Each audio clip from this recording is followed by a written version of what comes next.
Shalom, shalom, peuple de Dieu. Zamba Pambola Biso, lui qui est le maître des temps et des circonstances. Yem toi sepeli que na moment oyo, to se retrouver autour de sa parole pour partager la parole du Seigneur. C'est pourquoi avant toute chose, j'aimerais d'abord to bon de la nanou. Seigneur Dieu, nous te disons merci parce que tu es Dieu. Yondo sepeli était na tongwa lelo, na mokolo lelo, to se retrouver autour de ta parole. Zalanzambo ko assister biso du début à la fin. To telemeli nyonso abokesene za la musika, grâce pe faveur na yo et za la partage. Au nom puissant et glorieux de Jésus, nous avons ainsi prié avec foi. Tolobi, Amen. Zamba Zolokumu, lui qui est le maître des temps et des circonstances, lui qui a accepté Nako Pesabiso, temps favorable Oyo, Lokumu et Zongepai Nanzambe. Et puis, na deuxième position, je ne manquerai pas de bénir Bana Nanzambe Nyonso, ya sek va nouveau, et Sika Tosala Kamosala, Zambe Nabiso a manqué pété Nako Pambolabino. C'est votre humble serviteur, le révérend Lino Kasongo, du sec vent nouveau. Et nous avons manqué pour nous pambola, nous soit vent nouveau, ainsi que l'église Yamokili Mobimba, Zambe Apambola Biso. Yo oyo kozo occasion kolanda biso siko zali, tika Zambe na biso aeba vraiment na kopambola yo. Je ne manquerai pas encore ko pesa merci na papa nangai apôtre Bertin ye oyo grâce na ye ndetoza otozali, parce que je peux en quelque sorte dire que moi je suis le sceau de son apostolat. C'est pourquoi nazo pambola ye et sikazali Zambe na likolo a manqué te na ko pambola ye pe na ko manqué pete ko pambola basel na Nzambe nyonso ya sek va nouveau. On a kotanga kombo le pasteur Joseph Kapumba, le révérend Billy Chenda, na komankete ko pesa pembote na docteur Dadi kuna na Goma, Zambe a mankete na ko pambola yo, na ko zala pe ingrate ya ko pambola bandeko ba se sacrifier pour na koya ko zo ba image de sorte que to partager maloba na Nzambe, Zamba pambola bango, papa Jérémie Zamba pambola yo. C'est pourquoi Yopozo Landanga, Zambe Nabiso a manqué na kopambola yo. C'est pourquoi j'aimerais to partager ensemble Malobanan Zambé. J'espère que Tokolobela na thème moko oza intitulé Élie au torrent des guérites. Je crois que ça thème moko oza vaste, c'est un enseignement, mais par la grâce de Dieu, Tokoloba première partie, Soki Nzambe kosunga biso, on pourrait encore ajouter ma partie Moussousou Kotikala par la grâce de Dieu. C'est que je mérite te demander, Olanda Bisso bien, parce que étant enfant de Dieu, nous devons savoir, tout peut passer, mais la parole de Dieu reste éternellement. C'est pourquoi Tosangani, c'est pour partager la parole du Seigneur. C'est pourquoi j'aimerais avant toute chose, Totangana nous makomi Nzambe, après Tokoe Banakoloba. Nous sommes dans le livre de 1 roi 17, Tozobanda, à partir du 2e kino, 6e verset, nous lisons au nom du Seigneur. Et la parole de l'Éternel fut adressée à Élie en ces mots. Pars d'ici, dirige-toi vers l'Orient et cache-toi près du torrent des Guérites, qui est en face du Jourdain. Tu boiras de l'eau du torrent. Et j'ai ordonné au corbeau de te nourrir là. Il partit et fit selon la parole de l'Éternel. Et il alla s'établir près du torrent des Guérites, qui est en face du Jourdain. Les corbeaux lui apportaient du pain et de la viande le matin, et du pain et de la viande le soir. Il buvait l'eau du torrent. Parole du Seigneur. Tozo ajouté Exode en 17, Tozotanga, 6e verset. voici je me tiendrai devant toi sur le rocher des robes, tu frapperas le rocher et il en sortira de l'eau et le peuple boira. Et Moïse fit ainsi aux yeux des anciens d'Israël. Zamba Pambola Bisso, je crois, tu peux encore ajouter livre, il y a Proverbe 18 à partir, il y a 10e verset, Soki Nzamba Kosunga Bisso, Tangu Tokoloba, Tokoki Ko Tanga Yango. Zambe Aebana Kopambola, ma Lobanaye. J'aimerais bien aimer Olandanga bien na après-midi à l'élo Tokokakoka penser dans Zambé. Nous savons bien que Tozo passé tamoko oyo des fois batubazo se retrouver baloté na mi pepe. Nyonso kokikoya liboso na bango. Mais nous, lokola bana na Nzambe, nous savons que marche na biso tozo tambola selon volonté, mais marche na biso tozo tambola selon la parole de Dieu. J'espère que maman na likambo oyo ezala makambo ebele na kati. J'aimerais que toi qui me suis, Olandanga bien pour que tu comprennes quelle est la pensée oyo Nzambe alinga yebisa biso na mokolo lelo. J'espère que to tirer thème na biso na livre ya 1 roi 17 où tu totanga lisolo ya Élie. J'espère que notre thème est intitulé Élie au torrent de Guérite. D'abord, la première des choses, nous devons d'abord savoir qui était Élie. Et la deuxième des choses, nous devons savoir que signifie le torrent de Guérite et pourquoi Élie devrait se retrouver au torrent de Guérite. Et le torrent de Guérite en question représentait quoi pour Élie? Parce que si tu remarques bien, de la manière dont la Bible nous explique ici, ça montre que les torrents de Guérite aussi avaient une représentation. J'espère que par rapport à l'écriture de Kotanga, ne esika babeteli biso l'histoire. Selon l'histoire que nous venons de lire, la Bible nous dit c'est Dieu nazo s'adresser à Élie. Azoïbisaye de quitter là où il était pour Élie akende ko demeurer na Torah ya Guérite. Or, si nous voulons d'abord savoir qui était Élie, Élie c'était un prophète de Dieu. Qui est un prophète de Dieu? Un prophète de Dieu c'est un porte-parole. C'est-à-dire que c'est lui qui prend la pensée de Dieu pour la transmettre en un peuple ensemble. Or, pour transmettre aussi la pensée de Dieu, na peuple ensemble, la première des choses, et bon zala, na communion parfaite avec Dieu. C'est-à-dire que quand Dieu était en train d'adresser à Élie ainsi, na koyebise de quitter là où il était, pour qu'il ait un torrent de Guérite, c'était par rapport à ce qu'était Élie. Un prophète, c'est un intermédiaire entre l'homme, entre Batounan Zambé, parce qu'il est là. Moussala Naye est à transmettre message ou ensemble. Mais pour transmettre, et bongo zala na communion parfaite avec Dieu. C'est-à-dire que Élie azalaki na communion parfaite avec Dieu. Mais kouneza problème na bisoté. Mais nous devons savoir, notre thème est intitulé Élie au torrent de Guérite. Awezan Zambé, Moutouazo adressé na Élie, de quitter là où il était, pour Élie akendeko se retrouver na torrent ya Guérite. Et la Bible nous montre, Zamba Zoloba na Élie, Makamboyo Élie akosala na torrent, Nelo kwezo sepelisanga. J'ouvre une parenthèse, pour na koebisa yo ozolandanga. Laisse-moi te dire une chose. Soke zana bato balobaka malamu, mais muto alobaka malamu koleka batu nyonso, ce n'est que le Seigneur Jésus-Christ. Quand Dieu était en train de s'adresser à Élie, pour Élie akende ko vanda na torrent ya Guérite. Or, le torrent de Guérite veut dire gorgé, tranché. C'est-à-dire la vie du torrent de Guérite, ezala qui vit moko facilité.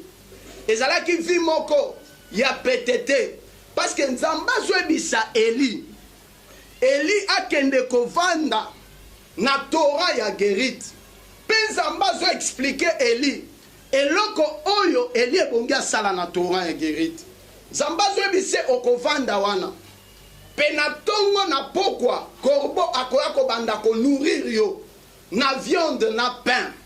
Mais le problème en est que toi demeures seulement au torrent de Guérite. Or le temps oyo nzamba zoloba na Eli avanda na torrent ya Guérite, c'était le temps de la sécheresse. C'est-à-dire que na tango batu musu ba anyokwama nzamba zobongisela Eli esika o Eli akovanda. Bien aimé, nazo fongo la parenthèse pour la koyebiso loko moko. Batu bakoza la bazonyo koma na mokili. Mais nzambo ya yo ana kati na kobongisa esika yo kovanda pe na makambo kolia. C'est-à-dire que ceux qui batu bakonyo koma yo konyo koma te po nzambe na yo akobongiselo esika. Mais eloko liboso que nous devons comprendre, moto zoloba na Eli c'était Dieu. Bien-aimé, laisse-moi te dire, makanisi ya nzambe na makanisi na biso ekokanite. Bible zolobete, vos pensées ne sont pas mes pensées. Esaïa zoloba, makanisi na bino za makanisi na ngate. Même banzela na bino, e alipe banzela na ngate. Problème, ezali na biso, c'est de quitter nos pensées pour na koya kokota na pensée na nzambe. Eloko trouble kabato, moto azana nenga zokanisa, zamba zana nenge na zokanisa. Or makanisi ya nzambe na makanisi ya moto ekotikalaka kokokanata mokete. Bien-aimé, laisse-moi te dire une chose. Makanisi ya yo na makanisi ya nzambe kotikala kokokanate. Pe makanisi na nzambe pona vie ya moto ezalaka mabete, makanisi ya nzambe ezalaka toujours malamu. Nzambe nano aloba likambo pona konuire mutu te. Parce que soko tali nzamba zoebisa Eli okolia bilei oyo corbeau akolesa yo. Or corbeau aza considéré na kati ya bandeke o baza considéré impur corbeau pa zawana. Eli qui était un homme de Dieu, c'est lui qui était sanctifié. Mais nzamba zoloba na Eli andima kokende kolia biloko ya nyama o azalaki considéré impur. Selon la pensée humaine, moto komona ke c'est pratiquement impossible. C'est tellement difficile. Na okoka makambo nzamba zolobate. Mais je suis venu te dire, toi qui me suis, biso ba chrétien, tozotambola selon makanti na biso te. Totambola selon makanti abato te. Mais nous marchons selon la volonté de Dieu. Parce que la volonté de Dieu, c'est la parole de Dieu. Kaka ndenge zali, nous devons accepter cela. Parce que le problème en est que tu peux te retrouver dans ta vie.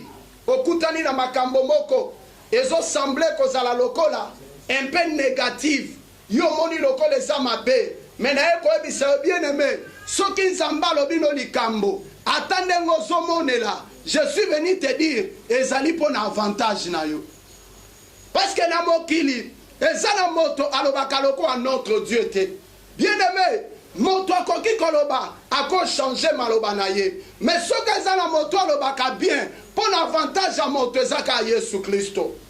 Omoni na moment oyo bato bana kati na kolela. Malade ezobeta par-ci par-là. Bato bazoyeba na kobanda ndenge nini. Na kosuka ndenge nini. Ba moko bato batielaki motema. Ba États-Unis, ba Italie, ba Chine. Malade ebeti bango. Bato ba se retrouver troublé. Mais bien aimé na eko ebisa yo. Soke zana moto. Oh yalobaka bien ezande Yesu Christo. Nenga sepele ozala na Congo, kobangelo komoko te c'est la volonté de Dieu. Soka sepele ozala na Amérique, c'est la volonté de Dieu. Soka sepele ozala wapi, ce n'est que la volonté de Dieu. Je suis venu dire à un enfant de Dieu, kobangelo komoko te. Toi ton problème est que si tu vivais selon tes pensées, tika ba pensée na yo, yaka ko s'adhérer na pensée na Nzambe. Parce que la volonté de Dieu, c'est ce qui est de prioritaire pour Nabisoba Nananzam. Malgré Namokini Mobimba, les gens sont troublés Mais biso totambola selon makambo tomonate. Mais nous marchons selon la parole de Dieu qui est la volonté de Dieu. C'est pourquoi Isaïe soloba makanisi nzambe na makantina biso etikali atako kokana te. Le problème est que bien-aimé, toi qui me suis, malamusu foi na yo, oso ebaliso lo kwa kosala te, mais na ko exhorter yo na mokolo lelo pona ko ebisa yo, ko bungisa kondima na yo te. Zala na kondima sur likolo awa ozana nzambe o aleki ba médecin nyonso. Likolo awa ozana nzambe ozana capable ya kosala makambo nyonso na bomoi na yo. Mais ce que nous devons aussi savoir, nenge na uti koloba, tangu zamba soloba na Eli, de quitter là où il était pour akende na Torah ya Guérit. Ce qui est très important, ce que j'ai beaucoup aimé, c'était quel temps? Parce que ce qu'on remarquait, les temps où zamba soloba na Eli, de quitter là où il était pour akende na Torah ya Guérit, la Bible nous précise que c'était le temps de la sécheresse. Amen, amen. C'est-à-dire que, na moment où sécheresse, ils ont bêta na mokili. Et ali moment oyo, zambazo ebisa Eli, aya kovanda na torrent de Guérit. En quelque sorte, Dieu était en train d'épargner Eli. Na mo pepe zalai kobeta libanda. Bien-aimé, je suis venu ouvrir une parenthèse pour te dire, ozana nzambo alingako koleka bato nyonso. Tango mo pepa malade zobeta libanda, Zambe na yo kolinga yo kufate, Zamba kolukelo sika moko ya bien, oyo yo kozala épargné na mo pepe wana. Na moment ya sécheresse, Zamba zo canaliser Torah ya Guérit pona Eli. Pe Bible solo bete, korbo akobanda koyela yo bilei wapi na Torah ya Guérit. C'est-à-dire que le Torah de Guérit ezala qui adresse oyo zamba bongisaki pona kolia ya Eli. Bien-aimé, qu'est-ce que je suis venu te dire? Yo ozolandanga zambe na yo tango bato musuba andi okwama batu bazoluka ya kolia ya pasi. Je suis venu te dire yazana kati na kobongisela yo nenge Bible zolobete tango bato bazolia lipa ya pasi zambe na biso zobongisa pona ba bien-aimé na ye ya kolia ya mokolo na mokolo. C'est pour te dire bien-aimé, yo ozolandanga pendant que batu bazoni okwama, je suis venu te dire zambe na yo sana kati na kobongisa pona yo. Mokili mobimba na kati ya sécheresse, zamba zoyebisa Eli kende na Torah ya Guérit. Wana batu bakonyo okwama Eli yo konyo okwama te okobanda kolia. Bien-aimé na eko prophétiser pona yo ozolandanga. Ata mokili mobimba bato ba souffrir, yo mwana nzambe ozolandanga o souffrir te. Ata mokili mobimba bato ba olela, yo mwana nzambe olandanga olela te. Ata na mokili mobimba bato ba ebi ya kosala te, mena ye ko ebisa yo, nzambe na ote ya yo, afongolelo kanal na kombo na Yesu Christ. Maintenant, que représentait le torrent de Guérit pour Eli? Pour Zambazo insister, servir à Eli na Torah ya Guérit. Alors, Eli okolia, Eli okomela. Bien-aimé, tozana nzambo akanise la kabiso butu moi. Tozana tan oyo misale za okokanga. Coronavirus, ezobeta mokili mobimba. Par-ci, par-là, les gens même ne travaillent pas.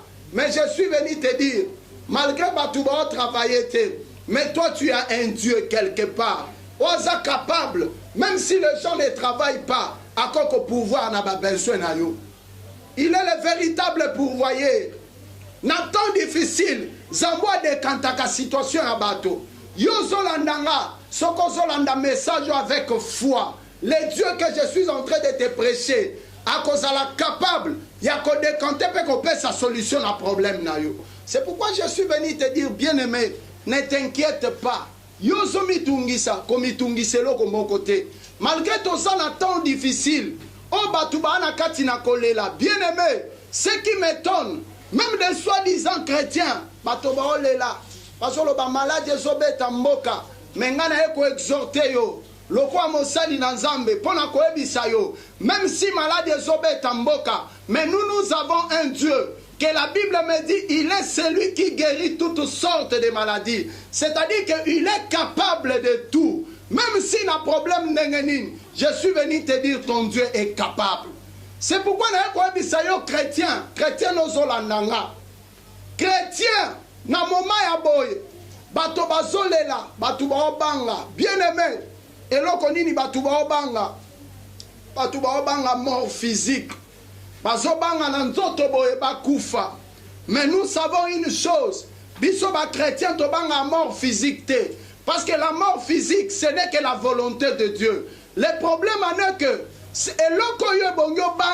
ils ont des morts spirituelles. C'est-à-dire qu'éviter les péchés, pas mort spirituelle et joyauté. Malgré maladie et kobeta, ce qui Nzamba permettre, c'est sa volonté. C'est pourquoi je suis venu dire à un enfant de Dieu, Yozolandanga, nous avons un Dieu capable. Kakanenga bongisa ki Torah ya guérit, pona Eli, pa bongisi korbo alesa Eli, il est aussi capable. Yakobongisa pona kolesa yo lelo. Soko accepter na maloba oyo, je prophétise, Zambe asala ngok na mokola lelo, na vi na yo na kombo na Yesu Christo. C'est-à-dire que les torrents de guérite, ezaki na représentation pona Eli. Zamba solo bane akende. Pourquoi Dieu était en train d'insister pour Eli akende kovanda na torrent ya guérite? Mais au juste, les torrents de guérite représentaient quoi? Oh, les torrents de guérite, pour Eli, ezala qui lié, il a pris en charge. C'est-à-dire que Dieu avait conclu, na nenge batu baonyo kwama, Eli ebonga zala na charge nanga. Mais la manière dont na kozwa Eli na charge nanga, et que ça la Torah ya guérite. Amen, amen. Parce que au Torah de guérite, tout a été déjà préparé. Bien aimé, je suis venu te dire une chose. Mon toko salelo likambo sans préparation. Mais toi, tu as un Dieu. Sokalinga salelo likambo. Il va d'abord préparer les lieux. Penasima nango salanini asalela yo. Parce que soko tangi bien. Zamba zolobana Eli. Que moi, j'ai déjà ordonné au corbeau pour baya kolesa yo. C'est-à-dire que esiko Eli azokende, Zamba si abongisaki. De sorte que Eli azala na charge na ye. Yango na yeko ebisa yo, yo chrétien ozolandanga. Soki mbala mususu, okanisaka ke, oliaka n'effort na yo, oliaka pa osalaka mosala mingi. Mais je suis venu te dire, biso bana na Nzambe, toliaka po na maele na biso te, toliaka po tosalaka misala mingi te, mais toliaka po toza na charge Nzambe. C'est-à-dire que mon toi soit biso en charge, ce n'est que notre Dieu. C'est-à-dire que bato musu bakonyo kwama, mais Nzambo ya biso azwa biso en charge. Ndenge na uti kolobako, les torrents de guérite, et cela qui lié, il y a prise en charge. C'est pourquoi yo zola nanga, tikete Nzambe na likolo, asalete esiko zali, ezala lié nous y a prise en charge. Ezala na condition ni nous se retrouver, Zamba zoyo na charge. Bien aimé, mon toi koki ko zoyo na charge, à décevoir yo. Mais ça na moto zoka moto na charge, bien ce n'est que le Seigneur Jésus-Christ. Les torrents de guérite, ezaki esika, il y a difficulté, ce n'était pas facile. Pour mon toit, il m'a dit que na torrent ya guérite. Mais si Eli avait accepté, c'est parce que Eli avait compris les mystères qui étaient liés au torrent de guérite. Asolo ba kende ko vanda na yokuna. Ngamo kon Nzambe na zoyo en charge. Nzambe a pris en charge. Bien aimé, tozana Nzambo tangu batu banyo kwa Nzamba zwaka batu wana na charge. Kaka nenga zwaka Eli en charge. Na torrent ya guérite, lelo penzamba zo na charge na kombo na Yesu. Kaka nenga salelaka Israël na désert. Bien aimé na uti kotanga aw. Na Exode 17 pardon. Bible zotali sabi souhaité. Israël a se retrouvé na kati ya désert. Israël kolela ya kolie zate. Mais na kati na désert nzambe azozwa Israël en charge. Bango bayebaki eloko moko te, mais or na kati na désert nzambe asi abongisaki rocher oyo ekobimisa mai mpo Israël amela. Bien aimé, c'est pour te dire, na moment difficile nzambe no aza po azwa yo en charge. Bien aimé, ce que ça na moto azwaka bato en charge bien, ce n'est que le Seigneur Jésus-Christ. Bato bazwaka bato na charge, mais akoki kozwa yo lelo lobi akoko sundola yo.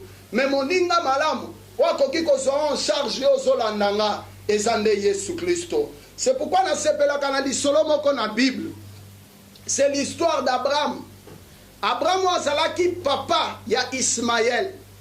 Mokolo moko Abraham azozwa Ismaël na mama na ye azo dégager bango bakende na désert. La Bible nous dit Abraham azozwa lokola papa nyonso malamu azozwa lipa azwi mai apesi bango. En quelque sorte, c'était pour que na esika baokende ba vivre na biloko Abraham apesaki bango. Mais la Bible nous dit tango bazokende bakomi na kati ya désert biloko Abraham apesaki bango na kati na désert ezosila. Or la Bible me dit le secours de l'homme n'est que vanité. C'est-à-dire que biloko yo Abraham apesaki Agar na Ismaël ezalaki image ya secours ya moto. Abraham alobi bazwa po bakende kolia bile yo zo utepai na ngai. Mais tango bakomi na nzela, la Bible me dit na kati na esobe biloko bazalaki na ngo esili. Agar abandi kolela bayebi esika bakokende te. Bango bakanisaki ete Abraham ndaza moto azwaka bato en charge. Or ce n'était pas Abraham. La Bible nous dit na kati ya désert babandi kolela makomi ezoloba zamba yoki mongongo ya mwana. Tango nzamba yoki kolela ya mwana zamba fongoli mwasi miso atalisi ye pembeni ezalaki na pui moko ya mai. La Bible me dit tango bameli mai ya libulu wana makomi na nzambe ezolobete ti bakendaki kokauke tikalaki kokota lisusu te. C'est-à-dire que nourriture ya Abraham ezalaki image ya secours ya bato. Bien aimé, secours à moto et même moto mosika te. Mais secours et même moto mosika, ce n'est que le secours de l'Éternel. C'est pourquoi Bible soloba, le secours de l'homme n'est que vanité. Bien aimé na eko ebisa yo, yo talela kabato, kotalela isu moto te. Moto ya solo kotalela zande Yesu Kristo. Na tango ya ba confinement, bato tu bana ndako misale ezate. Talela Yesu Kristo okolia bien. Talela Yesu Kristo oko futa ndako. Talela Yesu Kristo makambutu ekozala bien. Talela Yesu Kristo atana ndako esikoza zambe na likolo akobikisa yo. Yango Hébreu soloba, ayez le regard fixé sur Jésus, celui qui est le consommateur de notre foi. Pendant que les gens souffrent, je suis venu dire à quelqu'un, talela nde Yesu Kristo. Yende mutu ya solo akoki kozwa na charge. Moto malonga wakozwa vino en charge, ce n'est que le Seigneur Jésus-Christ. Namona bato batu basundola na famille. Batu bamoni ke bakomi na suka, mais soki mobali a telemi, ya longola kamakambo komaka na suka, azongisi yango na nzela. Ya longola kamakambo batu basi babaye, mais azongisi déroulement ya makambo. Yango na yeko biso bien aimé, yo ozolandanga. Madame Sosio Baya qui vit, à travers message oyo, tikanzamba sala ke vi na yo et continue na kombo na Yesu Christ. Nous avons un Dieu capable, Kabato en charge, l'homme de Galilée, le véritable secours, le véritable Dieu. C'est-à-dire que mon toit qui est lié en charge, ce n'était pas n'importe qui. Azalaki motoyo wazalaki na capacité na kopesa solution na problème ya Eli pe eloko zo sepelisanga Nzambe na biso zwaka biso en charge kaka tango bato mosusu baanyokwama. C'est pourquoi nazo fongo la parenthèse pour na koyebiso yo mwana nzambe ozolanda nga batela chrétienté na yo kaka na kibo Kristo na yo wana nzamba kozwa yo en charge. Parce que nous avons un Dieu capable azwa qui est en charge. Kaka nenga azwa qui est azwa op en charge na kombo na Yesu. Mokolo moko mwana moko abotami na kombo ya Moïse. Pharaon azokana boma Moïse. Bible zoloba mama na ake kobomba ye pene ya mai. Ake bombe po azobanga. Bien aimé, moto aza na charge nzambe babangela kete. Ata yo bangi nzambe moko akozwa ye na charge. Bible zoloba te bake bomba ye. Mais esiko bake bomba ye, Dieu a occasionné que kaka mwana ya Pharaon ozalaki monguna na ye aya kozwa ye po aya kokola na ndako wana. Qu'est-ce que je voulais dire par là? Bien aimé, bakoki kozala bazobundisa yo, mais esiko bazobundisa yo soko za na charge nzambe esika wana kobonga na lia bénédiction na yo. Kaka na ndako bazalaki kokana po baboma ye. La Bible nous dit Zamba suis en charge kaka na ndako wana. C'est pourquoi na eko ebisa yo yo zolandanga sepela nzamba zwa yo en charge. Yo zolandanga sepela ozala na maboko ya nzambe. Lelo bato même ba chrétien bazomona bandoki baleki nzambe na makasi. Je suis venu dire à quelqu'un ndoki moko te akotika la kozala na makasi koleka nzambe na yo. Ate sika bazolokela yo soki nzambe alinga zwa yo en charge moto moko te akoko simba yo. Le Dieu de prise en charge azwi eli na charge moto ya solo akozwa en charge. Ce n'est que le Seigneur Jésus-Christ. C'est uniquement pour dire que les torrents de guérite étaient les liés y a prise en charge pour na Élie. Et la deuxième des choses pour na kokende mangu parce que na commis presque na souka. Les torrents de guérite en deuxième position et ça là qui représentait Nini. Parce que Zamba solo bana Eli aya ko bomba mana torrent ya guérite. C'est-à-dire que torrent ya guérite et ça là qui sika oyo Eli ebonga kakima pasi libanda po aya ko bomba makuna. Or pendant ma méditation, quand je voulais tout simplement comprendre représentation ya mibale ya torrent ya guérite. Pour le première représentation, torrent ya guérite ezalaki lié ya prise en charge. Deuxième représentation, torrent ya guérite ezalaki lié ya refuge pour na Eli. Amen, amen. Zamba solo bana Eli aya ko vanda ko bomba mana torrent ya guérite. C'est-à-dire que bato bazo kufa libanda mais torrent de guérite ezala lokola lié de refuge pour na Eli. Mais j'espère que pour ça toko se servir na écriture ya Proverbe 18 otouti kotanga awa na 10e verset. La Bible nous dit le nom de l'Éternel est une tour forte. Les justes s'y réfugient et se trouvent en sûreté. Amen, amen. Je veux maintenant que nous comprenions ici que les torrents de guérite étaient les lieux de refuge pour Élie. Mais ici, selon Proverbe, la Bible nous dit le nom de l'Éternel est une tour forte dont le juste s'y réfugie.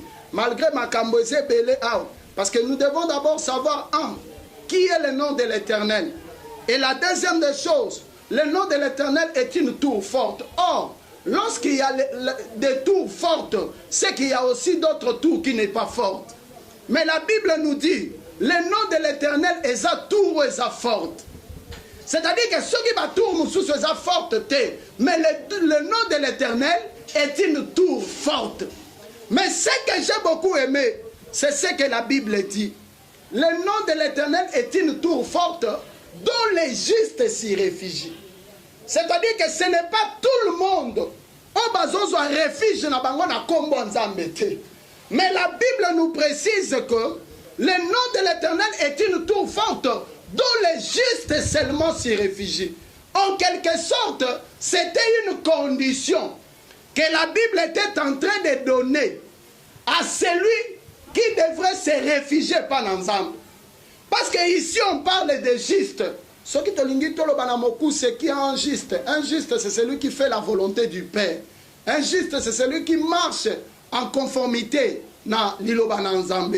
Mais la Bible nous dit, seulement les justes ne bazo trouver refuge na bango pa na Nzambe. Or David quelque part à Zoloba, l'Éternel est mon refuge et ma haute retraite. C'est ce que j'ai beaucoup aimé. Mais ce n'est pas tout le monde qu'on se réfugie en l'Éternel, seulement les justes. C'est-à-dire que pour trouver refuge ne pas ensemble, tu dois être un juste. C'est-à-dire que pour trouver refuge ne pas ensemble, tu dois garder la justice. Je crois que je suis presque à la fin. Pour te dire, bien-aimé, et conclure, message nanga. Sokolingi o trouvé per refuge dans Nzambe, gardez justice na yo. Si tu gardes la justice, malgré na mokili mobimba batu ba olela, Nzamba obomba yo. Makambo se bela koloba même prochainement. Mais ce que je vais te dire, garde la justice. Marche na intégrité na Nzambe. Tambola na droiture. Mokolo moko. Jacob a ebisaki là-bas. Malgré yozo maltraitenga, mais ma droiture répondra. En quelque sorte, ma justice répondra. C'est-à-dire qu'un juste ne chancelle pas. Un juste, akoko kufate, atamo kilibatuba kotina passe, yako vivre kak. C'est pourquoi je suis venu te dire, bien-aimé, garde la justice, tu vivras la gloire de Dieu. Garde la justice, tu vivras Dieu en action dans ta vie. Bible zoloba le nom de l'Éternel comme tour forte. Pour paraphraser Makambo na oloba. Or le nom de l'Éternel, ce n'est que Jésus-Christ. C'est-à-dire que le lieu par lequel il faut trouver refuge, c'est en Jésus-Christ. Nous sommes en Christ, mais dans le lieu céleste. C'est en Christ qu'on trouve refuge. Peut trouver refuge en Christ, zala juste. Zambe na likolo apambola yo. Je crois des messages nabiso zamba pambolo contenu ata nabiso tokati awa na pamboli bana na Nzambe nyonso oyo bazui occasion ya kolanda biso na moment oyo Nzambe na biso a manqué pété na kopambola bino o bosi occasion kolanda biso. Je crois que zaka première phase makambo bela kolobezali, on va continuer à parler sur cet âme. Je sais que nanda kunaona musala na yo ça va t'édifier. Nazo bakisa lisusu kopambola bana nyonso ya Nzambe ya sek va nouveau zamba pambola bino. C'est votre humble serviteur le révérend Lino Kasongo di sek va nouveau na pamboli pe bana nanga nyonso ya partout au balandaka ngai na Afrique na Amérique partout yo oyebo landaka nga zamba pambola yo na komanke pété ko pesa merci pe na libota na ngai moko. C'est-à-dire ma très chère épouse, Maman Ornella, Zambe apambola yo, na bébé na biso dans le ciel, Zamba pambola biso, na pamboli batu nyonso, Zamba jalokumo, tokomi presque na suka, tozo bondela pour la clôture. Seigneur Dieu, to pesio merci, yo ozala ki na biso di début à la fin, okomi na biso na suka. Seigneur Dieu, zala Nzambe na biso. Tout élément nyonso contraire à ta volonté zala musika grâce na yo zala partage na biso tikete nyonso ko kaliloba oyo lilobo zo esika na motema na ye faveur pe grâce na yo et zala partage. Nous avons ainsi prié avec foi tolobi amen.